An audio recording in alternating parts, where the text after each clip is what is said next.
किस तरह के मामले को लेकर आज एसडीएम साहब को मिलने आए थे? ये श्याम बहादुर सिंह हैं। इनका खेत है चकदा में।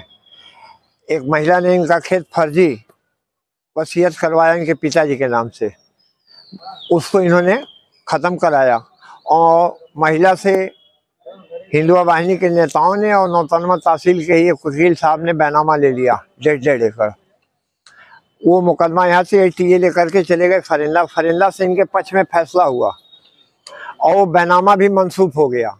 इसके बाद ये लोग जब तहसीलदार साहब के यहाँ गुहार लगाने आए तो श्यामकरण प्रधान है कजरी का, उसको इन लोगों को ही तहसीलदार साहब के चेम्बर के बाहर मारा गया।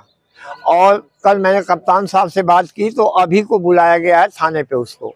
और इस पूरे प्रकरण को लेकर के अगर इन लोगों ने 13 तारीख तक न्याय नहीं किया तो जितना भ्रष्टाचार है इस तहसील के अंदर व्याप्त, 14 तारीख को यहाँ धरने पे बैठूंगा और उजागर करूंगा कौन क्या कर रहा है। तहसील की ईंट ईंट पैसा मांग रही है और योगी जी कहते हैं कि हमारे प्रदेश में माफिया दिखाई नहीं देंगे। और अभी एक माफिया को उन्होंने छोड़ा है और उन्हीं की सरकार में उसने 2 तल्ला घर बनवा लिया। और संभल में हनुमान जी निकले तो गंगा जल से नहा रहे थे कप्तान साहब, और यहाँ नेताजी के कार्यालय में भगवान का मंदिर गिर रहा, कोई देखने वाला नहीं है। फर्जी बैनामा मनसूखी के मामले में क्या कोई मुकदमा दाखिल हो गया है? नहीं, मुकदमा नहीं दाखिल किया इन्होंने, अभी तक कोई कार्रवाई प्रशासन ने नहीं की। इसीलिए ना मैं धरने पे बैठने जा रहा हूँ। अगर 14 तक ये कर लेते हैं 13 तक तो हम अपना धरना बेशक करेंगे, नहीं तो धरने पर और नहीं तो धरने पे बैठेंगे, अपनी जनता के साथ बैठेंगे।